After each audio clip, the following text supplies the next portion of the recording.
wabarakatuh. Salam sejarawan.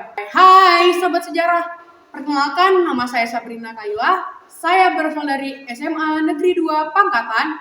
Saya dari kelas 10E. Senang sekali saya bisa menemani kalian di sini. Hari ini kita akan membahas sebuah peristiwa kelam dalam sejarah Indonesia, yaitu Perang Sampit. Yuk, simak lebih lanjut.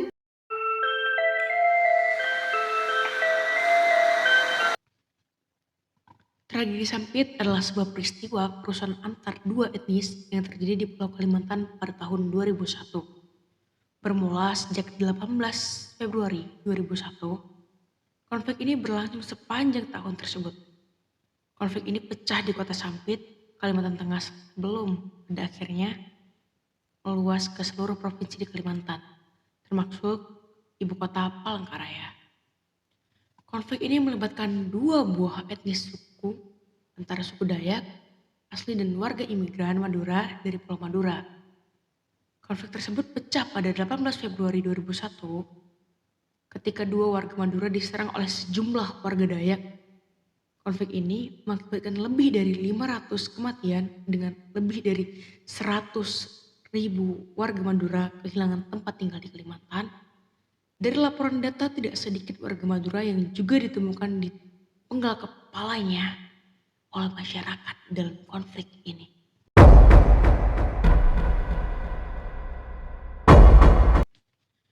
Konflik Sampit 2001 bukanlah insiden yang terisolasi karena telah terjadi beberapa insiden sebelumnya antara warga Dayak dan warga Madura. Konflik besar ini terjadi pada antara tahun 1996 sampai dengan Januari 1997 yang mengakibatkan 600 korban tewas.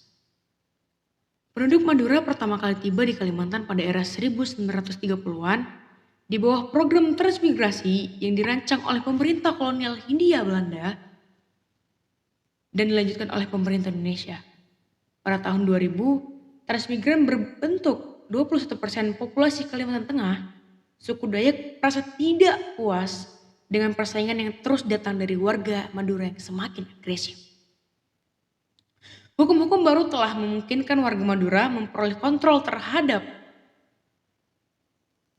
banyak industri komersial di provinsi ini, seperti perkayuan, penambangan, dan perkebunan. Ada sejumlah cerita yang menjelaskan insiden kerusuhan tahun 2001. Satu versi mengklaim bahwa ini disebabkan oleh serangan pembakaran sebuah rumah Dayak. Rumor mengatakan bahwa kebakaran ini disebabkan oleh warga Madura dan kemudian sekelompok anggota suku Dayak mulai membakar rumah-rumah pemukiman Madura.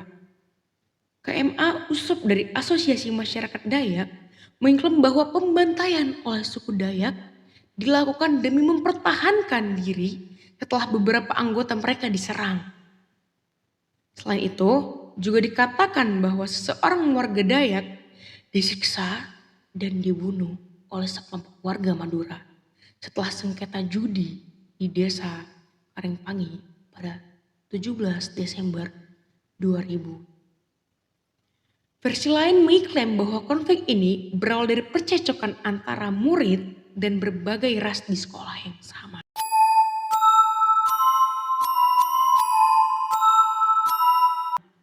Sedikitnya 100 warga Madura dipenggal kepalanya oleh suku Dayak selama konflik ini.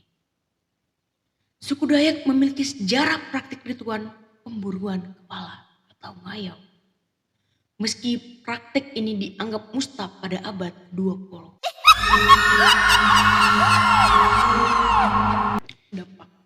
Skala pembantaian membuat militer dan polisi sulit mengontrol situasi di Kalimantan Tengah. Pasukan bantuan dikirim untuk membantu pasukan yang sudah ditempatkan di provinsi ini. Pada 18 Februari, suku Dayak berhasil menguasai Sampit. Polisi menahan seorang pejabat lokal yang diduga sebagai salah satu otak pelaku di balik serangan ini. Orang yang ditahan tersebut diduga membayar 6 orang untuk memprovokasi kerusuhan di Sampit. Polisi juga menahan sejumlah perusuh setelah pembantaian pertama.